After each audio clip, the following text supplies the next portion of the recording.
நமக்கு 2 நிலை காணப்படுது. முதலாவது என்ன அப்டின்னா, அதிகமா பசிக்கும். 2வது பசியே இல்லாம ஆயிரும். அ அதிகமான பசியும் என்ன அப்டின்னா, உடல் ஆரோக்கியம் இல்ல அப்டின்னு தான் அர்த்தம். அது பசியே இல்லாம போகுது அப்டின்னாலும், ஆரோக்கியம் இல்ல. பசி அப்டிங்கிறது மிதமா இருக்கணும். எவ்வளவு தேவையோ அவ்வளோ இருக்கணும். அதிகமான பசி அப்டிங்கிறது சாப்பிட்டுக்கிட்டே இருப்பாங்க, சாப்பிட்டுட்டே இருப்பாங்க, சாப்பிட்டே இருப்பாங்க. சில பேருக்கு என்னன்னா, பசி 2 நாளா வராது, 3 நாள், 4 நாள் வராது. இதுக்கெல்லாம் அடிப்படை காரணம் என்னவா அமையும்னா, நம்ம எப்படிலாம் அந்த உணவ வந்துட்டு பசி இல்லாம சாப்பிட்டோமோ, அப்ப அந்த உணவு பொருள் என்ன ஆகும் அப்டின்னா, அந்த வயித்திலேயே அந்த உணவு பொருளானது தேங்கக்கூடிய நிலை காணப்படுது. ஏன் அப்படி காணப்படுதுன்னா, பசி இல்லாம சாப்பிடும்போது என்னன்னா, செரிமானம் அப்படிங்கிறது முறையா நடைபெறாது. அந்த ஜீரண நீர்கள் சரியான முறையில கிடைக்காது.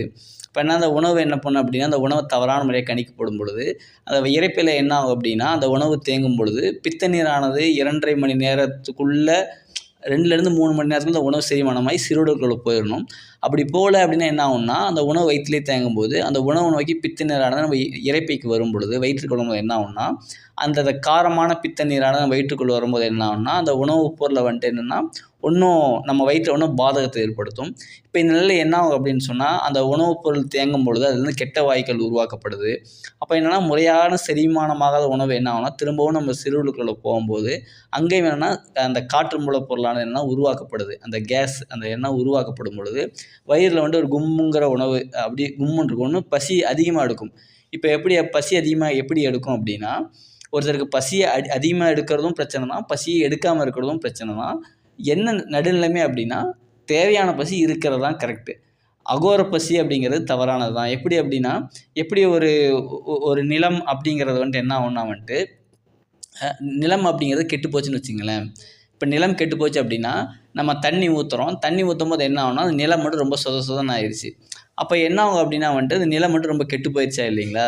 அதேபோல நம்ம இரைப்பையில அந்த உணவு நம்ம அதிகமா போடும்போது, உணவு கெட்டு போகும்போது என்ன ஆகும்னா, எப்ப அந்த நிலம் மூலப்பொருளானது கெட்டு போச்சோ என்ன ஆகும்னா, அதிகமா நீர் மூலப்பொருள உறிஞ்ச ஆரம்பிக்கும்.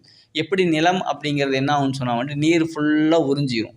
எப்படி உறிஞ்சும் அப்படின்னா, ஒரு இடத்துல நெறைய தண்ணி இருக்கு. அந்த தண்ணிய ஃபுல்லா நீங்க மண்ணால நெறச்சிட்டீங்கன்னா, அது ஒரு வீடு ஒரு ஒரு என்ன பண்றாங்க அப்படின்னா, ஒரு குளம் இருக்கும். அந்த குளத்துல ஃபுல்லா மண்ண நெறச்சு போட்டு என்ன பண்ணுவாங்க அப்படின்னா, அந்த குளத்த வந்துட்டு பில்டிங்கா கன்ஸ்ட்ரக்ஷனா கட்டிருவாங்க. இப்ப தண்ணி அதிகமா என்ன ஆகும்னா, அந்த இடம் ஃபுல்லாவே அந்த பில்டிங் எல்லாம் உடைஞ்சு விழுக ஆரம்பிக்கும். என்னன்னா, இப்ப நிலம் அப்படிங்கிறது எப்படி இருக்கணும் அப்படின்னு சொன்னா வந்துட்டு, அந்த நிலத்தோட தன்மையில இருக்கணும். நம்ம நீர்ல கொண்டு போய் நிலத்த அதிகமா நில மூலப்பொருள் அதிகமா என்னன்னா கெட்டு போகுதா இல்லைங்களா? அதே மாதிரி நம்முடைய இரைப்பையில நம்ம என்ன பண்றோம் அப்படின்னா, கெடுக்கும் பொழுது நீர் மூலப்பொருள் அதிகமா உறிஞ்ச ஆரம்பிக்கும். ஏன் எப்படி நம்ம அந்த எடுத்துக்காட்ட பார்த்த மாரி நிலப்பொருள நம்ம கெடுத்துட்டோம். அந்த கெடுக்கும்போது என்ன ஆகும்னா, தண்ணி அதிகமா கிரகிக்க ஆரம்பிக்குது. அதேபோல நம்ம என்னன்னா, நம்முடைய நிலம் மூலப்பொருள் வயிறு கெடும் பொழுது நமக்கு என்ன ஆகும் அப்படின்னா, அந்த உணவுப் பொருள் அதிகமா இழுத்துட்டே இருக்கும். நிலம் கெட்டு போகும்போது, அந்த வயிறு கெட்டு போனதன் காரணமா, அந்த பித்த நீர் வயித்துக்கு வருதா இல்லைங்களா? அப்ப அதிகமா தண்ணி குடிப்போம். தண்ணி அதிகமா தண்ணி குடிக்க குடிக்க என்ன ஆகும்னா, தண்ணியும் அஜீரணமாகும். இந்த உணவு அஜீரணமாகும்போது, உடம்பு ஒரு மந்தமான நிலை காணப்படும் வயிற்றுல. அப்ப என்ன ஆகும் அப்படின்னா, அந்த பித்த நீர் என்ன பண்ணும்னா, வயித்துல சுரக்கும் பொழுது, அது ஒரு மாரி உணர்வு ஏற்படுத்தி, பொய்யான பசியை ஏற்படுத்தும். அந்த பித்த நீர் வயித்துல போகும்போது புறுபுறுன்னு ஒரு உணர்வு ஏற்படுமா இல்லைங்களா? நம்ம அத பசியா நெனச்சுக்குவோம். அப்ப இதுக்கு என்ன ஒருத்தருக்கு அதிகமா பசிக்குதுனாலும் சரி, பசியே இல்லாம இருக்கணும் என்ன பண்ணணும் அப்படின்னா, 1 நேரம், 2 நேரம், 3 நேரம் அது சரியாகிற வரைக்கும் வயித்த அப்படியே விட்டுருங்க. எதுவுமே அந்த இரைப்பைய காலியா விடுங்க. என்ன ஆகும்னா, அந்த அடுத்த நாள் பாருங்க அது ரெடி ஆயிரும். இப்ப இதுக்கு அடிப்படை காரணம் என்ன அப்படின்னா, பசி இல்லாம சாப்பிட்டுட்டோம். இல் பசி இல்லாம சாப்பிடுவோங்கிற 2வது வகை என்ன அப்படின்னா, நம்ம ஒரு உணவு சாப்பிடுறோம். உணவு சாப்பிட சாப்பிட பசி தீந்துருது. பசியா தான் சாப்பிட உட்கார்றோம். ஆனா என்னன்னா, பசி தீர்ந்த பிறகும் அந்த உணவுடைய தீர்ந்த பிறகும் நம்ம திரும்பவும் ஆசைக்கா நெறைய சாப்பிடுவோம். அப்போ என்ன அதிகமாயிடுது. இதுவும் பசி இல்லாத சாப்பிடுற கணக்குல தான் வந்துரும். இன்னும் சில பேர் என்ன பண்ணுவாங்க அப்படின்னா, ஆசைக்காக சாப்பிடுவாங்க. பசி இருக்காது. ஆனா ஆசைக்காக சாப்பிடணும். கொஞ்சம் தான் சாப்பிட்டேன் அப்படிம்பாங்க. அப்ப அதுவும் பசி இல்லாத சாப்பிடுற கணக்குல தான் வரும். சில பேர் வந்துட்டு அதாவது என்ன பண்ணுவாங்க அப்படின்னு சொன்னா, எல்லாரும் சொல்றாங்க அப்படிங்கிறதுக்காக சாப்பிடுவாங்க. அது நேர கணக்கு வச்சு அப்படிலாம் எதுவுமே இல்ல. நீங்க எப்படி சாப்பிட்டாலும் பசி இல்லாம சாப்பிடுற கணக்குல தான் வந்துரும். அப்ப இதுலருந்து என்ன ஆகும் அப்படின்னா, நீங்க பசி இல்லாம சாப்பிடும்பொழுது, உணவுப் பொருள் கெட்டு போகும்பொழுது, தண்ணியும் அதிகமா குடிக்க வேண்டிய தேவை வரும். எவ்வளோ தண்ணி குடிச்சோம்னா, தண்ணி குடிச்சிட்டே இருப்பீங்க. தண்ணி குடிக்க குடிக்க என்ன ஆகும் அப்படின்னா, வயித்திலேயே உணவு இருக்கா இல்லைங்களா? அந்த உணவும் தண்ணியும் சேரும்போது என்னன்னா, உடம்புல ஒரு மந்தமான நிலை காணப்படும்.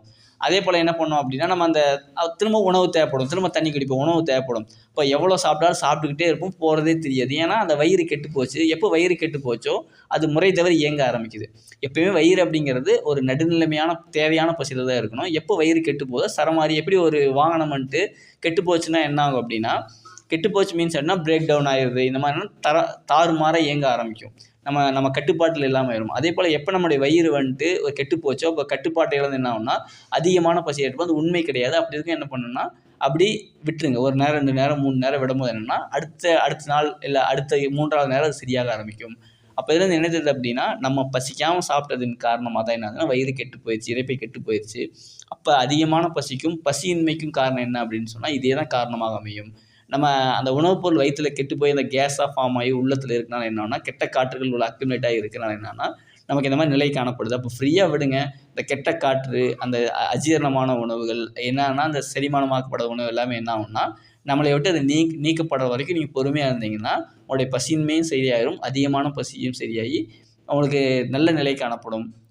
ஒருத்தருக்கு நல்ல பசி அப்படின்னா எப்படி தெரியுங்களா? ஒரு நாளைக்கு 2 வேளை தான் பசிக்கும். ஒன்று காலையில் சாப்பிட்றாங்க, மதியானம் பசிக்காது. ஏன்னா காலையில் சாப்பிட எப்படி உடனே மதியானம் பசிக்கும், சாயங்காலம் சாப்பிடுவாங்க. இதான் இயற்கையான நிலைமை. ஒரு தடவை சாப்பிட்றாங்க, பெரிய கேப் விட்டு அடுத்தது சாப்பிட்றாங்க. இப்படி தான் இருக்கும். ஏன்னா சில பேருக்கு ஒரு நாளைக்கு 1 வேளை தான் பசி தேவைப்படும். சில பேருக்கு வந்து அதிகமான பசிகள் ஏற்படும். 4 வேளை 5 வேளை இல்லை 3 வேளை ஏற்படும். ஆனால் ரெகுலராக இப்படி சாப்பிட்ணுங்கிறது வராது. ரெகுலராகவே என்னென்னா ஒருத்தர் 1 வேளை சாப்பிடுவார், இல்லை 2 வேளை சாப்பிடுவார். அதுக்கு மேலே கண்டிப்பாக இயற்கை நிலைக்கு அவ்வளோதான் தேவைப்படும். அதற்கு மேலே ஒரு தேவைப்படுது அப்படின்னா எப்பயாவது தேவைப்படுமே தவிர எப்பயுமே தேவைப்படாது.